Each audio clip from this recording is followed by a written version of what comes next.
오늘의 주요 뉴스입니다. 역대 최다 타이 기록인 금메달 13개를 수확한 우리 올림픽 선수단이 근대 오정과 여자 역도에서 막판 메달 사냥에 나서고 있습니다. 파리 올림픽은 19일간의 여정을 마무리하고 내일 새벽 폐막합니다. 윤석열 대통령이 신임 검찰총장 후보자로 심우정 법무부 차관을 지명했습니다.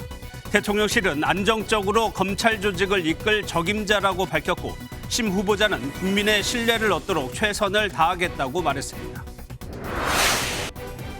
인천 아파트 전기차 화재 피해 차주들의 자차 보험 처리 신청이 600대에 육박한 것으로 집계됐습니다. 보험사들은 보험료를 먼저 지급한 뒤 구상권을 청구할 계획인데 정부도 내일 긴급회의를 엽니다. 입추가 지났지만 전국 대부분 지역에 폭염경보가 계속되는 등 무더위가 광복절 이후까지 이어질 전망입니다. 이례적으로 길었던 장마와 폭염의 여파로 채소 가격은 급등세를 보이고 있습니다. 입추가 지난 지 며칠 됐지만 오늘도 전국이 35도를 넘나들면서 무더위가 꺾이지 않고 있습니다. 긴 소매옷을 챙겨 빙상장을 찾은 사람들이 많았고 계곡에도 피서객이 몰렸습니다. 정치훈 기자가 취재했습니다. 한낮 더위가 기승을 부리자 대구동 송로거리가 뜨겁게 달궈집니다. 손선풍기와 양산을 써도 열기를 피하기 쉽지 않아 보입니다. 비슷한 시각 실내 빙상장을 찾았습니다. 바깥 온도는 35도에 육박하지만 실내 온도는 10도를 유지합니다. 긴 소매옷을 챙겨 입고 빙판 위로 스케이트가 미끄러지자 그제야 표정이 밝아집니다. 밖에는 더운데 안에는 옷 입어도 추울 만큼 시원하고. 더위를 피하려는 피서객이 몰리면서 계곡은 그야말로 물반, 사람반이 됐습니다. 쏟아지는 물줄기를 막고 튜브에 몸을 맡기고 유유자적 떠다닙니다. 바로 옆 나무 그늘에선 가족끼리, 친구끼리 음식을 먹으며 즐거운 한때를 보냅니다. 더워지면 다시 계곡물에 풍덩 들어가면 그만입니다. 가만히 서 있어도 땀이 줄줄 흐르는 무더위가 이어지고 있지만 이 계곡 속에 들어가 물놀이를 하다 보면 더위가 온데간데 없이 사라집니다. 산에서 바로 내려온 계곡물이라 엄청 시원하고 좋습니다. 집에 있는 그 에어컨하고는 밖에 여기 나와 있는 이런 그 자연의 이런 시원함하고는 차이가 엄청 크죠. 입추가 지났지만 전국 대부분 지역에 폭염특보가 유지되고 있는 가운데 일 최고 체감 온도는 35도를 넘겼습니다. 기상청은 오늘 14일 말복 이후에도 폭염과 열대야가 이어질 것으로 내다봤습니다. MBN 뉴스 정춘우입니다. 폭염에 채소값이 급등하고 있습니다. 폭염 전에는 유독 길었던 장마까지 있었죠. 채소류가 제대로 자라지 못하면서 말 그대로 금고추, 금오이가 됐습니다. 정설민 기자가 보도합니다. 한 전통시장의 채소 가게 골목입니다. 뭉개진 파프리카와 시든 호박잎 등 할 수 없는 상품을 골라내고 있습니다. 장마철이 끝나자마자 폭염까지 이어지면서 채소류 생육 상태가 좋지 않기 때문입니다. 열무, 얼갈이가 많이 찰로 많이 있었고 이런 것도 다 버리려고 내놨잖아요. 채소 가격도 고공행진 중입니다. 청양고추 가격은 1년 전보다 56% 이상 올라 금고추가 됐고 다다기 오이도 37% 가까이 올랐습니다. 예, 많이 살려고 그랬는데 비싸서 그냥 한 2개 사서 그냥 미역 넣고 오이 냉국 하나 해 먹으려고요.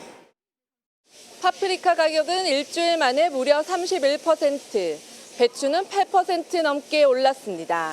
특히 배추는 당분간 물량이 부족해 가격이 더 오를 것으로 보입니다. 정부는 채소 가격 급등을 막기 위해 안간힘을 쓰고 있습니다. 채소류 생육 관리를 강화하는 한편 비축해둔 물량을 추가로 풀어 수급 안정에 나섰습니다. 하지만 한동안 폭염은 계속될 것으로 예상되면서 더위로 인한 물가 상승, 히트플레이션 우려까지 나오고 있습니다. MBN 뉴스 정세민입니다. 인천 아파트 전기차 화재로 보험사에 피해 보상 신청을 한 차량만 600대에 육박합니다. 보험사는 일단 차주들에게 보험금을 지급하고 이번 사고가 누구 책임인지 가려지면 구상권을 청구할 계획인데요. 모두 해결되는데 적어도 몇 년은 걸릴 거란 전망도 나옵니다. 김태영 기자입니다. 당초 인천 청라 지하주차장 벤츠 전기차 화재로 140여 대가 피해를 본 것으로 알려졌습니다. 그런데 보험사에 접수된 자차 보험이 600대에 육박한 것으로 집계되면서 피해 차주가 대폭 증가했습니다. 500대, 600대 정도까지 늘어난 거 전손이라든가 부품 파손 말고도 그을림이나 아니면 냄새 같은 거 조금 작은 피해까지도 추가적으로 접수가 되면서 관할 소방서 현장 피해 접수처 운영 결과 피해 차량은 880대로 보험 처리 신청은 더 늘어날 가능성이 있습니다. 화재가 발생한 차량 주인이 대물배상 5억 원 한도로 보험에 가입했는데 한도 초과분에 대해 피해 차주들이 가입한 보험사가 보험금을 선지급할 예정입니다. 이후 국립과학수사연구원 감정 결과를 토대로 차량 제조사, 배터리 제조사, 차주 중 책임 소재가 밝혀지면 구상권을 청구한다는 계획입니다. 정확한 금액은 집계되지 않았지만 수십억 원으로 추정되는 보험금에 대한 보험사와 배상 책임자 간 장기간 법정 다툼도 예상되고 있습니다. 지금과 같이 전소돼 버렸으면 밝히기가 쉽지 않을 거예요. 어떤 결과 나오면 또 다른 배터리 업체에게 손해배상 책임을 묻는다든가 이런 식으로 적어도 5년 이상의 소송 기간이. 보험사가 배상 책임자의 구상받기 전까지 피해 차주들은 보통 자차 보험과 동일하게 자기 부담금을 내고 보험료도 할증될 수 있어 불만의 목소리가 나옵니다. MBN 뉴스 김태형입니다. 전기차 안전에 대한 우려가 커지자 정부가 내일 긴급 회의를 열고 대책을 논의합니다. 전기차 배터리 정보를 공개하는 방안과 과충전 방제 기능 도입 등을 검토할 것으로 알려졌는데요. 그동안 정부가 전기차 보급에만 열을 올리고 안전대책 마련엔 소홀했다는 지적도 있습니다. 이상엽 기자입니다. 최근 잇따라 전기차와 전기차 충전소에서 화재가 발생하자 안전을 우려하는 목소리가 커지고 있습니다. 아파트와 빌딩 지하 주차장에서 전기차 출입을 막고 인터넷 커뮤니티 등에서는 전기차를 믿을 수 없다는 여론이 퍼지고 있습니다. 안전 우려를 불식시키기 위해 정부가 내일 관계부처 긴급회의를 열어 대책을 논의합니다. 배터리 제조사 등 정보를 공개하고 안전성 인증제를 도입하는 방안이 검토되고 있는 것으로 알려졌습니다. 지금은 차량 정보를 안내하면서도 영업 기밀을 이유로 결정적인 배터리 정보는 공개하지 않습니다. 회의에선 전기차 구매 보조금 제한과 충전 장치 안전성에 대한 논의도 이뤄질 걸로 보입니다. 배터리 정보를 공개하면 보조금을 더 주거나 안전성이 낮은 배터리를 장착하면 보조금을 제한하는 방식이 거론되고 있는 것으로 전해졌습니다. 정부는 과충전 예방 기능이 있는 충전기만 설치하게 하는 방안도 검토 중이나 이미 충전기가 전국에 36만 개 이상이 보급돼 한계가 있다는 지적이 나옵니다. 배터리 과충전은 전기차 화재의 주요 원인으로 지적되고 있어 전문가들은 배터리 충전을 90%까지만 하는 걸 권고하고 있습니다. 충전기에서 끊어버려야 되는데 끊는 기능이 없다 보니까 예산 편성해서 다시 소급 적용해서 30만 개 언제 저거래요. 다음 달 정부는 전기차 화재 종합대책을 내놓을 예정인데 보급에 급급하다 화재 피해가 현실이 되자 뒷북 대응에 나선다는 비판이 나옵니다. MBN 뉴스 이상엽입니다.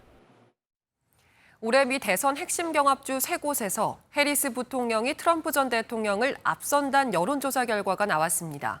연준의 기준금리 문제를 두고도 각을 세운 두 사람은 트럼프는 취임 첫날 독재자가 될 것이다.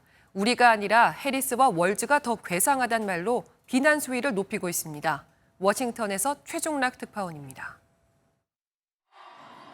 뉴욕타임스가 실시한 미시간과 펜실베이니아, 위스콘신주 여론조사 결과 해리스 부통령이 트럼프 전 대통령을 4%포인트 앞섰습니다.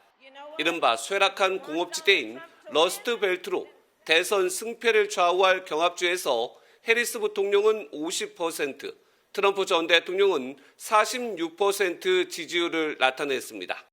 지난 1년 동안 바이든 대통령과의 대결에서는 트럼프 전 대통령이 동률이거나 앞섰지만 이번엔 극적인 역전이 이루어졌습니다.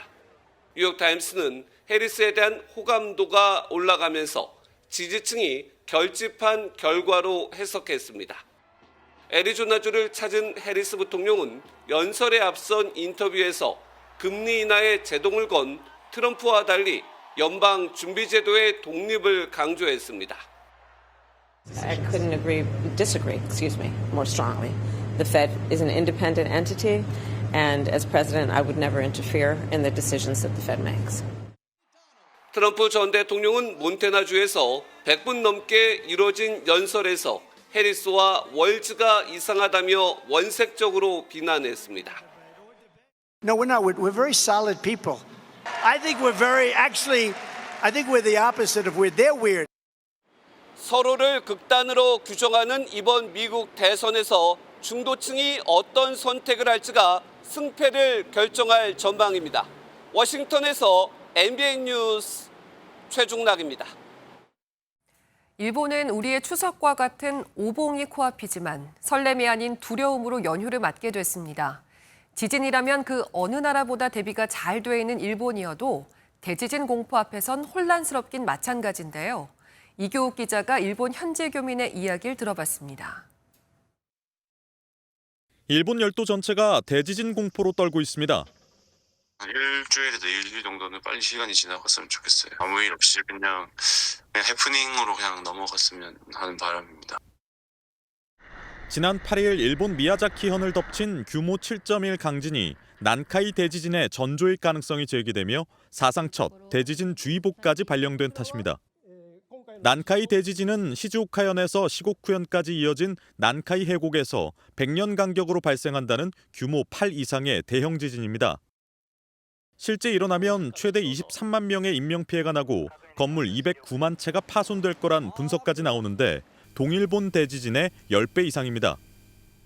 전문가들은 난카이 해곡에서 마지막 지진이 발생한 지 80년이 흘렀고 향후 30년 내에 이곳에서 대지진이 발생할 확률이 최대 80%에 달한다고 보고 있습니다. 지진을 수도 없이 겪어온 일본인들도 이번만큼은 바짝 긴장하고 있는데